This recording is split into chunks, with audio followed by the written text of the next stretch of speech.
When I was doing the abstract theory of growth that I was referring to in the early stage of my career, there were two people who were coming up at various stages in their career through the World Bank that I learned an enormous amount from.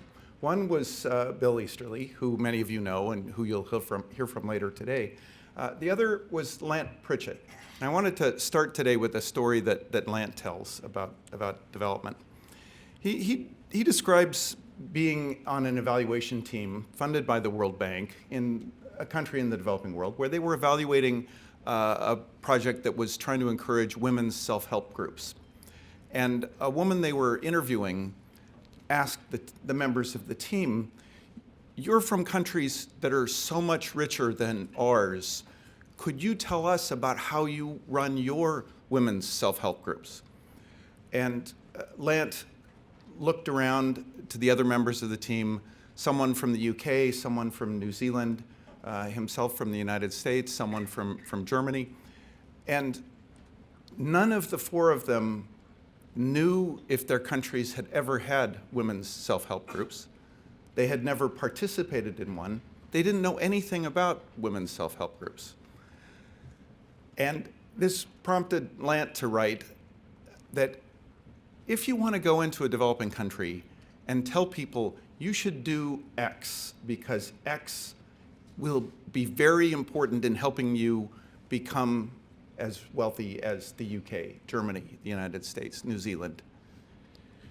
If you want to do that, you probably want to pick something like X, which varies by at least an order of magnitude, a factor of 10, because that's the kind of variation we see in income across countries. You'd want to pick something which a country like the United States or Germany or England had much less of when it was poorer and then got a lot more of as it became richer. You'd want to pick something where if you look across countries now, you see that the countries poor today have much less of than the countries that are rich have. And you'd even like to look for cases where there are countries where for a period of time they don't have very much X, they start to accumulate a lot of X, and their income starts to grow much more rapidly along the way. And if you use those criteria, many of the things that are the focus of most academic research and development right now don't qualify. Women's self-help groups, and he gives this long list: conditional cash transfers, unconditional cash transfers, deworming, improved stoves, a whole litany of small programs and small initiatives, some of which are maybe worthy, some of which may be worth doing, but they're not good candidates for understanding the big drivers of economic growth and economic development. So if we could have the slides up now.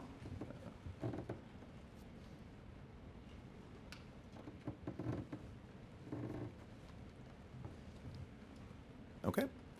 I want to try and talk about things that I think are candidates and what governments might do to influence those things.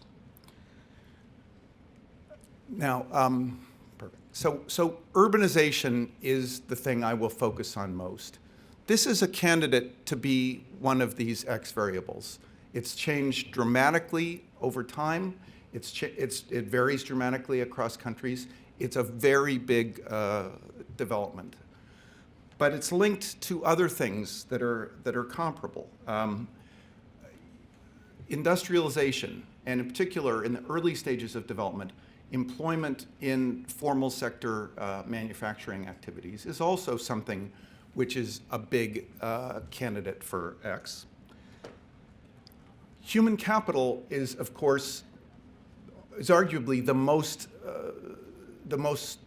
plausible candidate for an X-type variable, that nothing is as closely associated with successful development as the accumulation of high levels of human capital. And related to this, we see GDP growth. And from GDP growth, you have financing for things like infrastructure, which is pivotal for urbanization. In the background, I didn't link it as in this chain as an independent variable, but in the background, we also want to think about the rule of law, because, as I'll argue, the rule of law is very important for successful urbanization, for life when people group together in these very dense cities. So these are the kinds of things that you could think about as the possible big drivers of economic development.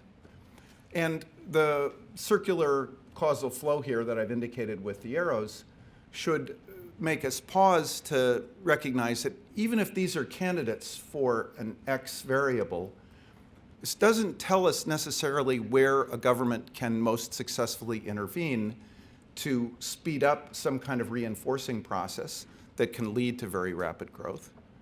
So, for example, you might think that the most successful, the most effective thing a government could do is intervene directly in education. Educate people, raise human capital, this will start the cycle going. And this has been a big focus at places like the World Bank. In general, the results from this focus, I think, are disappointing. One, it turns out to be very difficult to build a good school system, a system that produces better educated students when they leave the school system. It's a harder challenge than we might have thought in the beginning. It's hard to improve a school system. As we found, even in the United States, we have not had much success improving our school system in the last 20 years. And even if you did improve the quality of the school system, suppose you doubled the amount of knowledge, human capital, that people left the school system with. It still takes 50 years to double the stock of human capital in your workforce. So improving school systems is itself a slow process. Improving human capital in the labor force is an even slower process. So even as we think about improving educational systems, just like we think about addressing things like stoves that produce too much pollution and bed nets that can prevent malaria, we might conclude that it's hard to intervene in a big way and rapidly speed up this cycle that can lead to development through improvements in the educational system.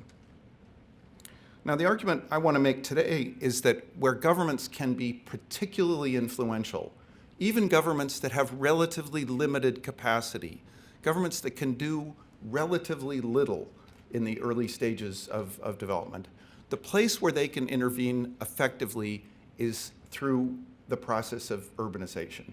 And I'll describe in more detail what they can do there.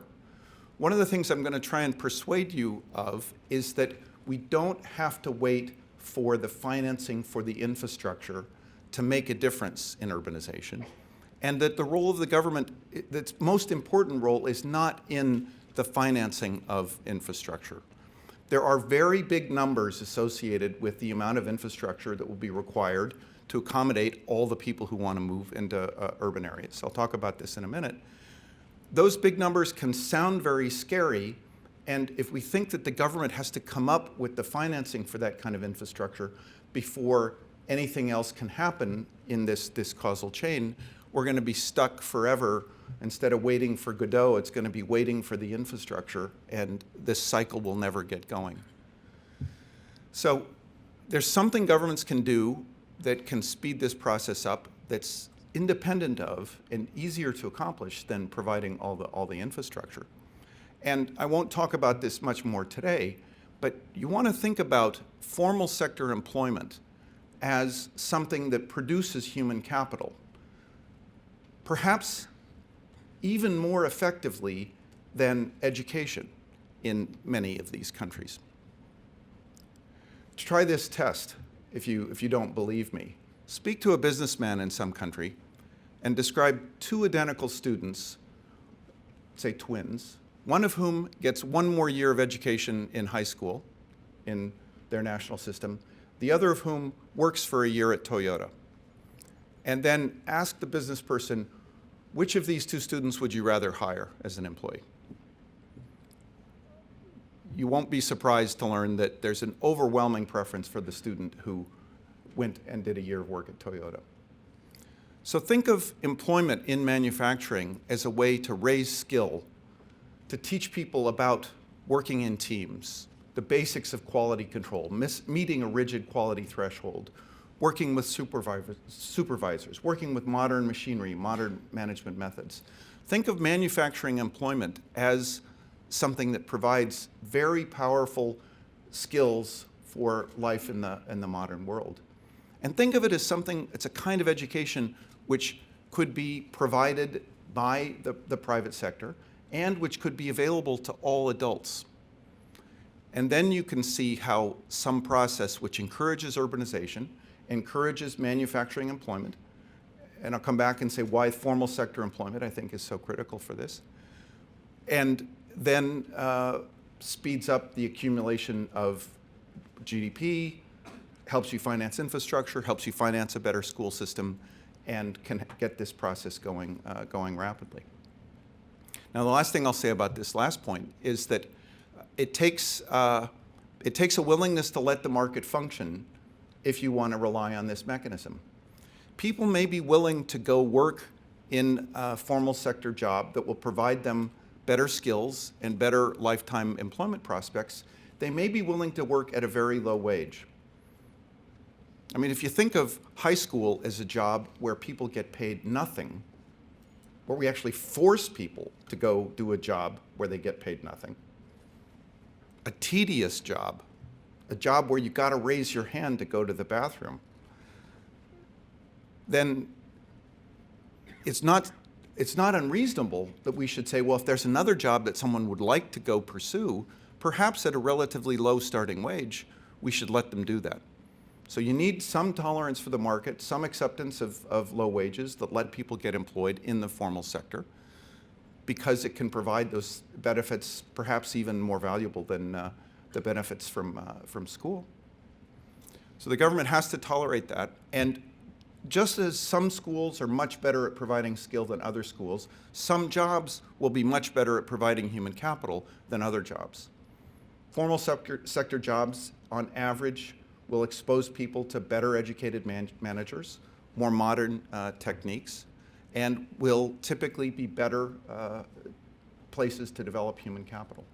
So we want to think about the measure of success on this dimension is employment in the formal sector, and this is available to countries throughout the world now through this sort of global supply chains that make it possible for foreign firms to bring in large numbers of employment opportunities very quickly to any country that will accommodate them.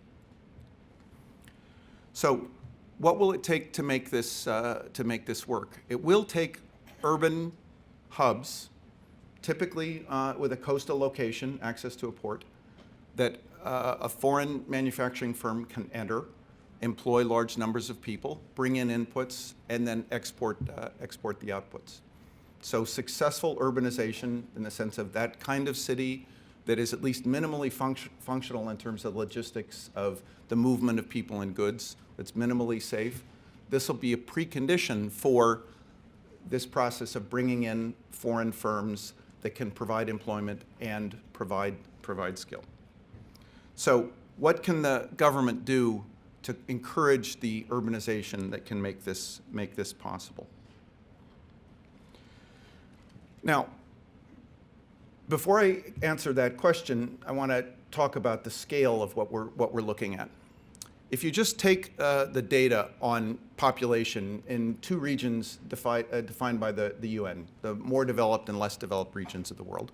So you split those two regions and you look at population, and you just fit a logistic curve, the simplest curve that will kind of taper off to a constant level.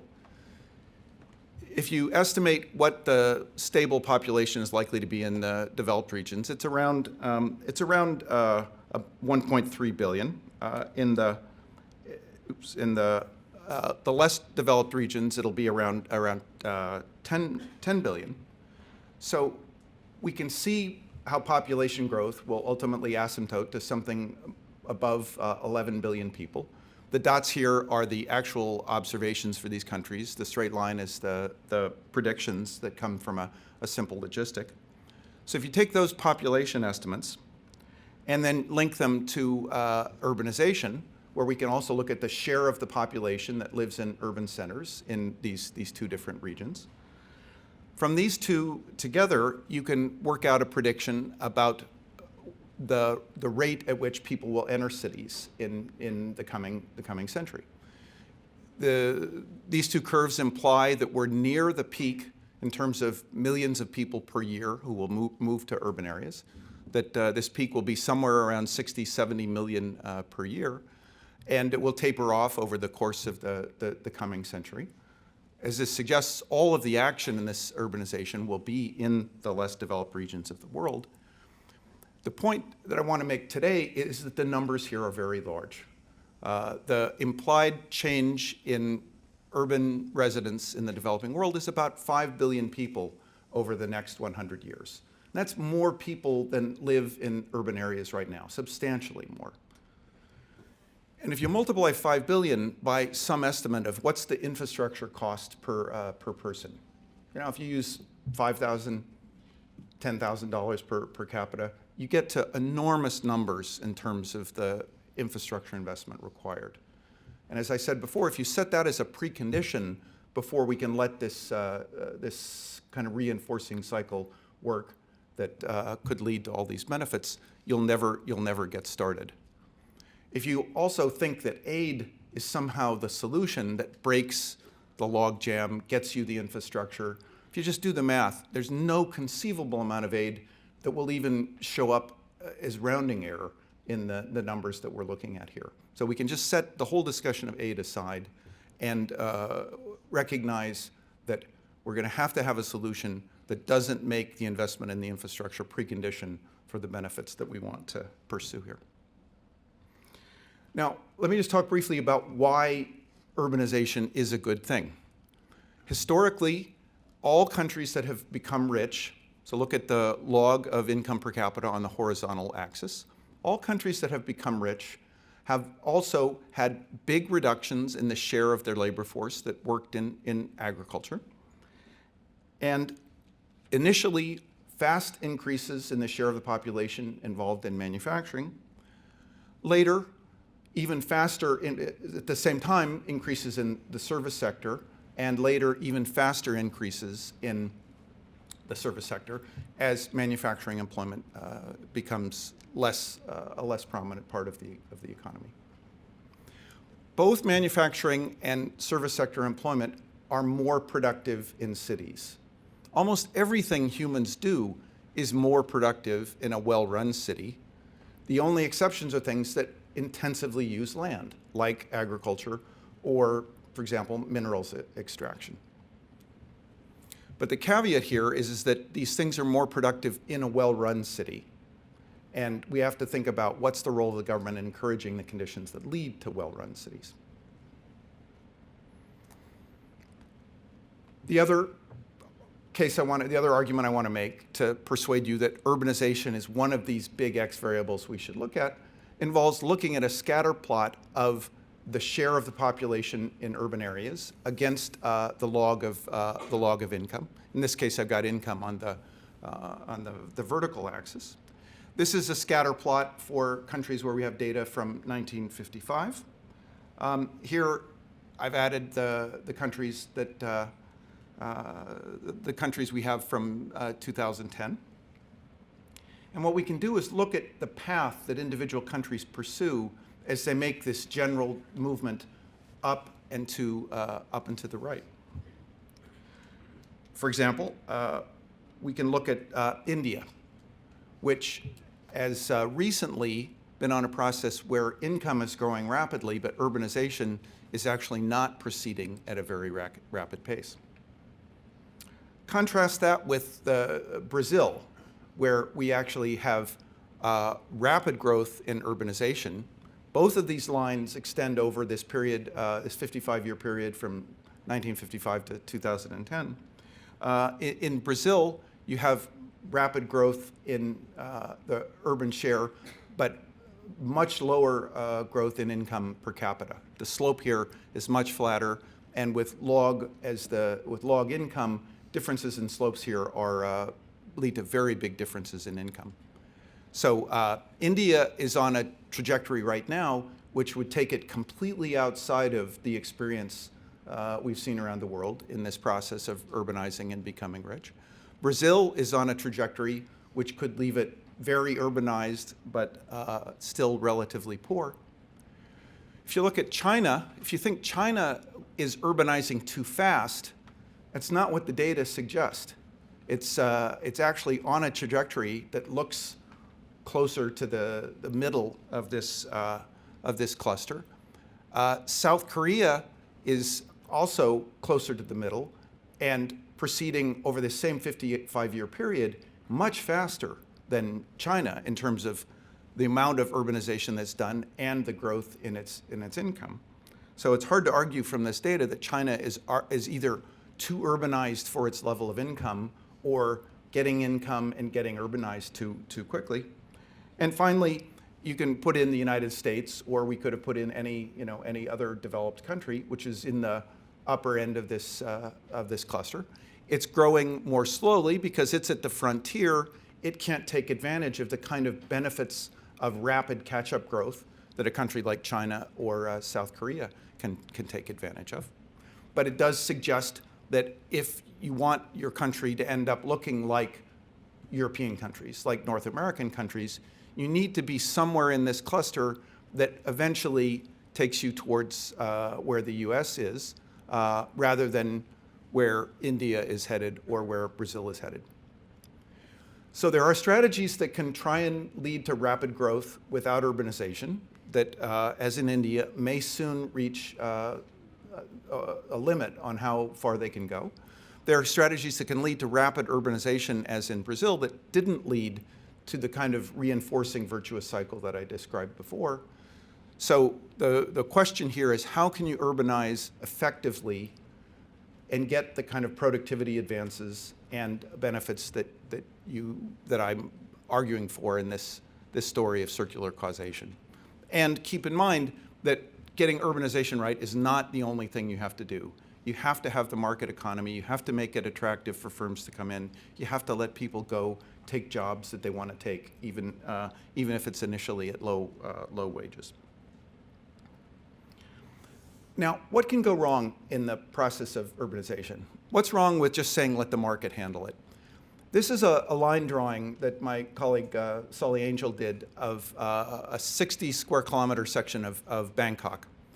And what it shows is the almost total absence within this huge block of urban area, the total absence of arterial roads that could provide access to a bus that somebody could walk to and take to work.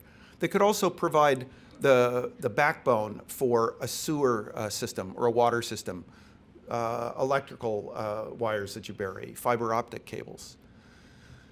This kind of market-led individual development can lead to connections and a definition of public space that can be used for mobility and utility corridors, which will not be functional. And unfortunately, once this is determined, it's almost impossible to change later.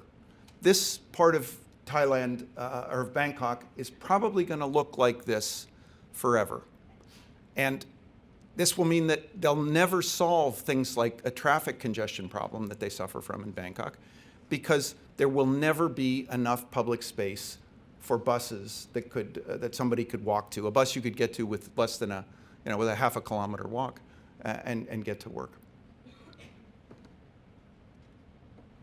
This is another picture that I took just from Google Earth. It's not of exactly the same area, but it uses a 1 kilometer red line here to show you the absence of arterial roads that you could use for the sewer system for buses. And the contrast I want to draw is with Midtown, Manhattan. This slightly obscured picture of a comparable 1 kilometer distance along 42nd Street shows you how many arterials in Manhattan cross. So you can see 5th Avenue, 6th Avenue, 7th Avenue.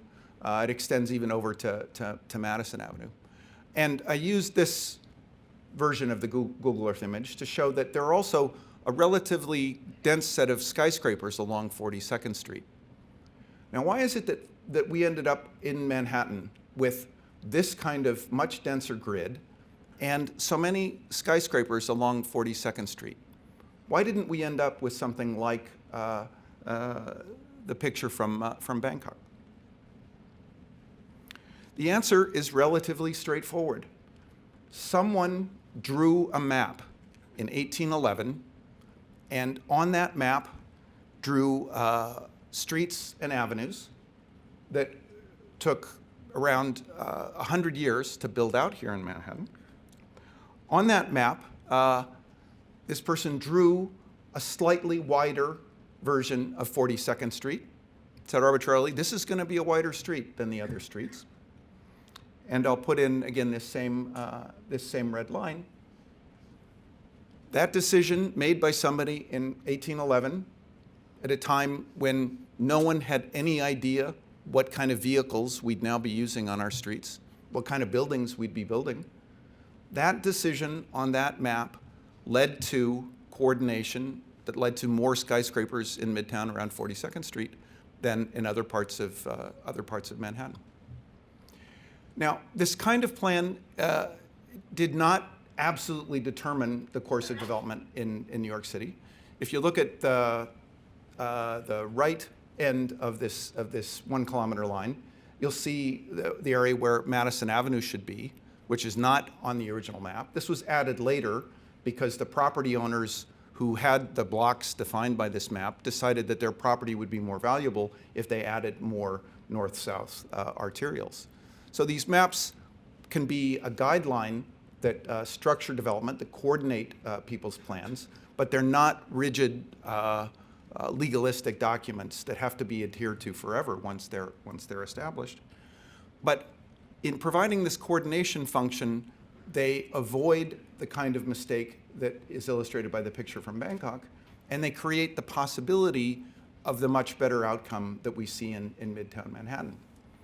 One of the things Alain Berthaud, another of my colleagues, pointed out to me is that if you just take this map and look in Midtown and calculate what the person who drew this map implied for the fraction of land that is public space, this land that we use now for streets and sidewalks.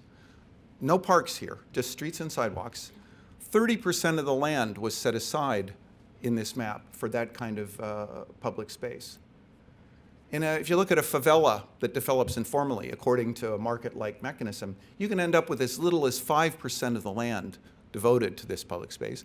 And it's configured in a way which doesn't lead to the kind of efficiency benefits that this kind of more regular grid can provide.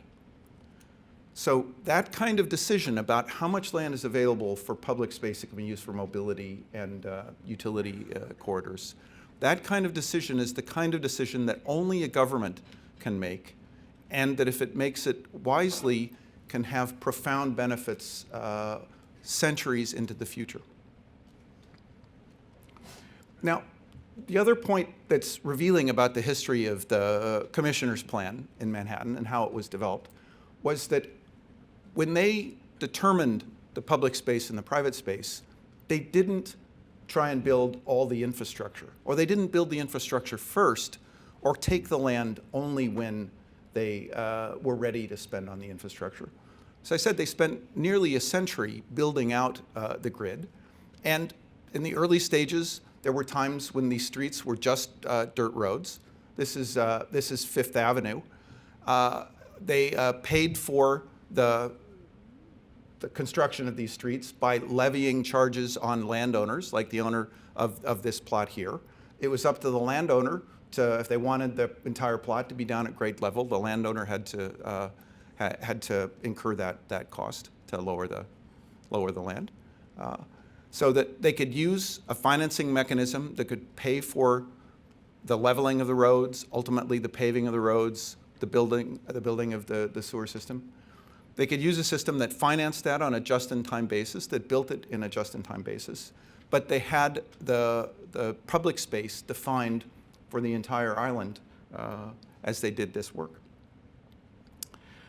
In the development of Manhattan, there were shanty towns. I don't know whether there was the people in these kinds of shacks had any property rights. I suspect they didn't. I suspect they were just squatters. And you can see that this kind of squatter type development was present at the same time that the more formal construction of apartments or housing was taking place in the city. This is a view from the top of the Dakota apartments with Central Park on the left, looking south. And you can see that even though we started to get some important buildings that still exist, there were still these very informal settlements around this area. As Ed Glazer may mention later today, it took a long time for New York City to get organized to have something like a municipal water system. The Croton Aqueduct wasn't completed until 1840, which was long after this 1811 plan laid out all of these streets. So the path that we can imagine for urbanization in the developing world could look a lot like the path that we followed here in Manhattan, where you protect the public space from the very beginning. You identify it at a time that when the land is not so expensive, before the development has taken place, but then you build everything else on a just-in-time basis and finance it on an as-you-go basis. The sewers can come later, the water can come later, the streets can come later. Many people live in slums that, well, in New York, people used latrines until we had a sewer system. Many people in the world live in slums where they get water delivered to them by trucks now. And the path that we could pursue is one where you can't immediately solve this problem of getting a more safe, better municipal water system to them immediately, but you can still create the organizing principles about public and private space that will guide the city towards a path of productive, efficient urbanization that feeds this virtuous cycle that I described in the beginning. Finally, think about this kind of exercise of drawing the map, defining the public space, defining the private space. Think even about doing this in a country that's facing enormous pressure to accommodate the large numbers of people who want to move into cities. There's abundant land. It's easy to draw these maps. Imagine drawing a map like this and taking, if the government already owns the land or has some way to acquire land that has low value.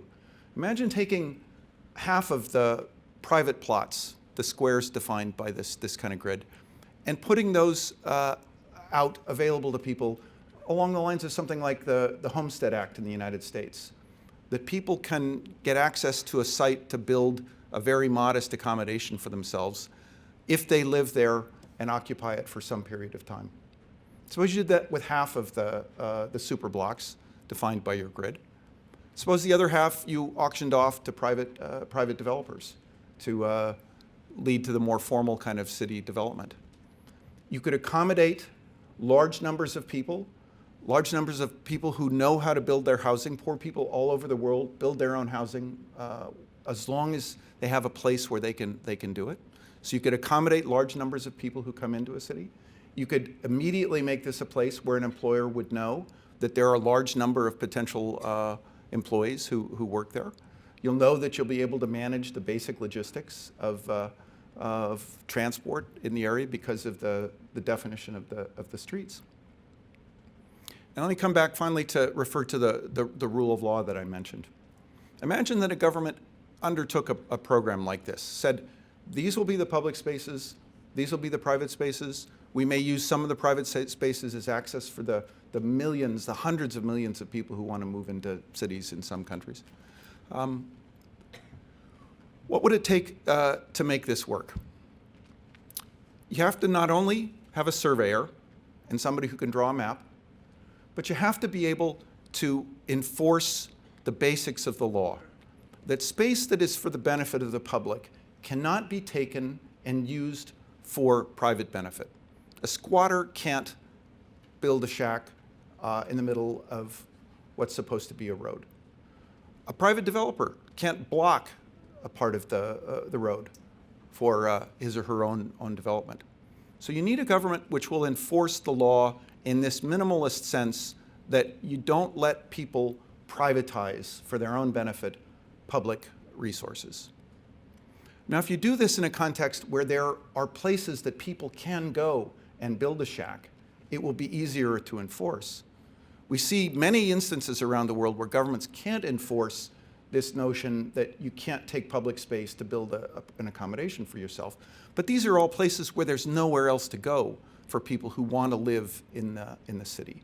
So you can do this where you give an option to people. If you have to, you can do this by letting people organize land invasions. If the government can't take the private land for provide accommodations for poor people, if some of it's in private hands, these large blocks, you could let squatters do land invasions and squat on the private land if you had to, if that's the only way to get accommodations for people who want to move into cities. But what you need to do as a government is say that the fundamental principle in enforcing the rule of law here of property is that the public space has to be protected from attempts to privatize it for private benefit. And think about instilling a respect for the rule of law and legitimacy of the law if it's used this way, rather than to say protect the existing dominant position of a few landholders. If this notion of property rights and law really works to the benefit of the public, then you've got a feasible trajectory, not just for coordinated urban development that can turn out well, that gives you the flexibility to do things right in a city 10 years, 20 years, 50 years, 100 years later, but you've also got a mechanism for instilling this kind of respect for the rule of law and some legitimacy of the rule of law because it's serving a public benefit, not a private benefit for some elite. And with those two ingredients, you've got a shot at creating an environment like the one that prevailed here in New York after the development of this plan, one that can welcome immigrants from all over the world, where they can get their first job in garment assembly. And it's always garment assembly, whether it's Bangladesh or New York City. But it's a place immigrants could go, get their first job, and get this cycle of reinforcing positive causation started. Thank you. So I'm happy to take any questions. I think there are microphones in the two aisles here. So please, if you have a question, please come up to the microphone. Hi, so I was wondering if you could talk a little bit more about the way New York City eventually did finance some of its public services, whether it was through taxation or through some other mechanism, and what that implies for successful urbanization in developing countries. Well, the building of the roads depended on a kind of tax, a levy that was imposed directly on the beneficiaries, who were the landowners that the road passed through. And that's actually, I think, that's a very effective kind of tax, and one that we should encourage more governments to plan for and to set expectations for as well. That in, for example, enforcing the rule of law, you might set the expectation not only that you can't take public space and then convert it into private space, but that the people who benefit from public services have to pay to get those benefits. So land taxes or property taxes are a very good way to enforce that kind of rule. And if you take it to the limit, you could say something like, we shouldn't see enormous windfall gains for property owners in a city, because those gains reflect value that's created by things that are done ultimately by the government, like making sure there's an infrastructure for mobility and utilities, making sure there's a police force and a judicial system that keeps people safe. So taxes on land should finance the things that actually make that land more valuable. And instead of having people think that land ownership is the way to get some windfall gain, we should really set this expectation that those gains should go to the entity which is helping create them, which is the government. Now, there are other kinds of fees that you can use, things like in building the subway system, you charge for the use of the system. What we've seen in many cities is that the fees, for example, for public transit, almost never pay for even the operation of the subway system or the metro transport system, let alone pay for the capital construction costs. But it may still be a very good idea to build that public transit system because the value of the land nearby goes up by so much when you've put it in place. So places like Hong Kong are using a kind of transit-led development where the transit agency owns some of the land around the stations, captures the value from developing that land into apartment buildings. That's another form of land value capture. And we should think, I think, more aggressively about using that kind of mechanism on top of fees and income or sales taxes. Buenos dias. Good morning. Good morning. My name is Carla Garcia. I'm from the Garifuna community in Honduras. Okay. And I work with a Black fraternal organization of Honduras, of course. Okay. And my community, when we talk about mother cities or charter cities, Mm-hmm. we have a big problems with the government, you know. The government take our lands to construct this kind of project. And they doesn't matter if we need continue living or we continue taking care of our community. My question is, because in this project, the government have the first word and the last word. How this project can make a link with the community, with the people, to make the different, real different.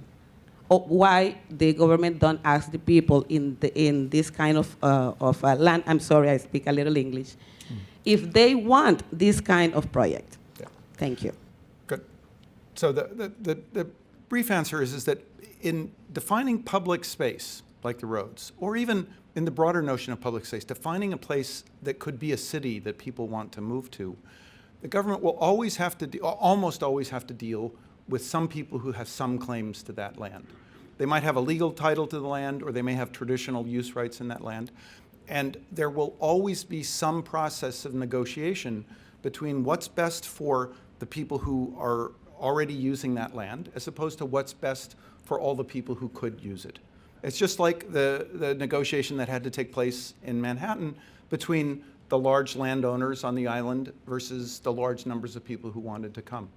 Those negotiations are always hard, but the key thing to remember is that there are many, many sites where a city could be developed. And so if it's either expansion of an existing city or even a new city, as was contemplated in Honduras, there are many sites. And if a government that wants to propose an expansion of a city or the development of a city can't come to some kind of agreement with people in one area, there are other areas where they could go.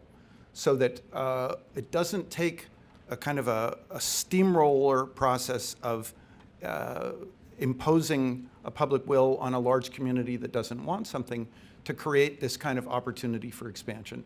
If you can't get a negotiation that leads to general agreement to do it in one place, there are lots of other places where it could take place. I just have a quick question, regular one. Are there any recent successful examples of developing countries or cities that have applied some of these ideas that you mentioned? I think Schengen is the most interesting example in our lifetimes. This is essentially a brand new city that was developed in China, close to Hong Kong, and it was important not just because it created the physical infrastructure like the public space for mobility that lets Schengen work, and not just because they also had informal areas that provided very low-cost housing for people. So not quite the kind of land invasions and squatter settlements I was describing, but something like that in the village townships that were kind of encompassed by Schengen. But above and beyond those two advantages, Schengen was, like New York, a place that welcomed immigrants, and it was a place where the Chinese people could try a different model that allowed foreign firms to bring in the kind of manufacturing opportunities that I was describing before. So if I were to point to an example that other countries could follow, I would say you should develop your own Schengen. Thank you. I was wondering if you could talk about why cities might, what incentives cities might have to encourage rule of law. At the end there, you talked about the example of Bangladesh, where manufacturing jobs are, there's tons of them, but things like labor rights are almost non-existent. Why might a place like that encourage labor rights? Yeah. So your question has two parts. One is, if you think about problems like what's holding Bangladesh back and continuing to create manufacturing jobs for people, one of the problems is congestion. I mean, Dhaka is just impossibly congested right now. So they don't have enough public space to accommodate the growth that they would like to pursue. I think the other question is a question about the capacity for enforcing the law. And as I was trying to suggest, governments have relatively little capacity in the early stages of development. So you have to think about where do you want to allocate that government capacity. You can think of that as the financial resources the government has. You can think of it as the people that it can employ and use. But there are only so many things they can do. So you have to figure out which is the most important thing to do. And finally, you have to decide what are the laws that you want to impose. And as I was suggesting, it might be counterproductive to impose a law which, for example, says that, say, every garment assembly firm that comes into Bangladesh has to pay a worker, say, $10 an hour as a wage. That might mean that Bangladesh is no longer competitive with other places where these firms can go. It might deprive people of that employment and learning opportunity that gets them on a path to higher wages. So things that on the face seem very reasonable, enforcing working conditions like the ones we're familiar with in North America, enforcing wages like the ones that we're familiar with here. Those might actually be counterproductive laws to enforce, even if you had the capacity to enforce them. Okay, this is going to have to be the last question, Okay. unfortunately. Real quick, I hope. The starting point is government action to promote urbanization. Yeah. And I'm curious about whether there's any particular do's or don'ts with respect to external forces, the external World Bank, et cetera, intervening here. Things that, I mean, obviously there could be encouragement, resources, but are there ways in which, more subtly it can backfire and be detrimental? Well, living in a global world creates enormous opportunities for poor countries that were not available 200 years ago. Before, for example, you couldn't think about industrializing unless you had achieved high levels of agricultural productivity. Ed Glazer may actually talk about this later today. But in today's world, if you can export manufactured goods, you can import food. So you don't have to become productive in agriculture first to industrialize. Also, you can bring in the technology, the managerial talent, the learning opportunities using, for example, multinational firms as potential employers. So you don't have to wait for the development of your own kind of managerial class and firms. So openness to the world that lets these potentially beneficial exchanges take place, I think, is a huge advantage. I think there's another advantage that we don't exploit much right now, but we could exploit, which are actually forms of trade in government services as well as trade in private services or private goods. If you're a government with little capacity, you could conceivably contract in certain key kinds of government services to even speed up this process. So being open to potentially beneficial exchanges with the rest of the world is a huge advantage and a policy worth committing to. On the flip side, there's a risk that if countries think that you can't urbanize until you get the infrastructure, and then the way to get the infrastructure is to plead for, basically for charitable donations of infrastructure, we're going to end up, forever waiting for infrastructure instead of waiting for Godot. Thanks.